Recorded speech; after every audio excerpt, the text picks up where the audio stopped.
讲到这艺人大 S 呢，伊过年期间去到日本，所感染到这流感引起肺炎来过往，食到48岁。疾管署下晡召开记者会，讲这香港、澳洲、美国、加拿大等国家地区呢，这流感疫情拢有加悬的趋势。提醒民众若准备出国呢，就要赶紧去注流感疫苗。这公费流感疫苗，敢若剩20万单尔。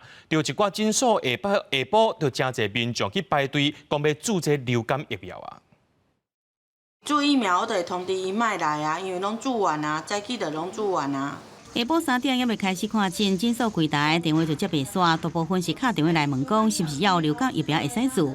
诊所门口也有真侪人伫排队，就惊过年了后，这流感的疫情会大爆发。早上我才知道有艺人因为这样，然后所以就过世，所以我想就尽快来施打。2周后要出国，所以来打流感疫苗。疫苗的部分，每年流感是10月开始施打这样子啊，其实到2月、3月已经是施打的尾巴了这样子啊，所以疫苗大概也已经打得几乎都打得差不多这样。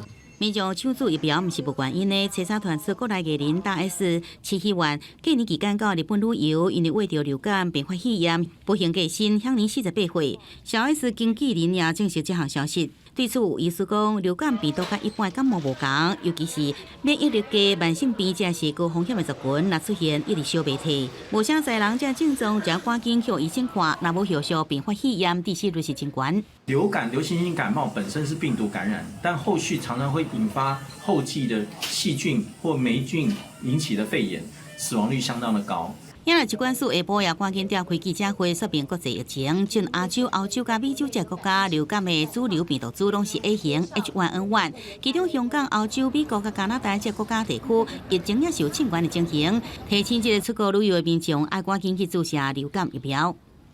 亚洲的一个国家呢，目前的一个流行的一个型别呢，都是 A 型的 H1N1。那至于欧洲也是一样，是 A 型的 H1N1。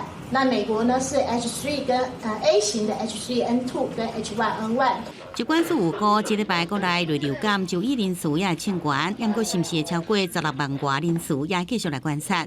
全国内公费流感疫苗，敢若剩大约20万剂，总计有3000间医疗院所要流感疫苗库存。民众若是有注射需求，应到疾管署官方网站去查邻近医疗院所，并且先打电话去问讲是不是也有疫苗会使来注。记者综合报道。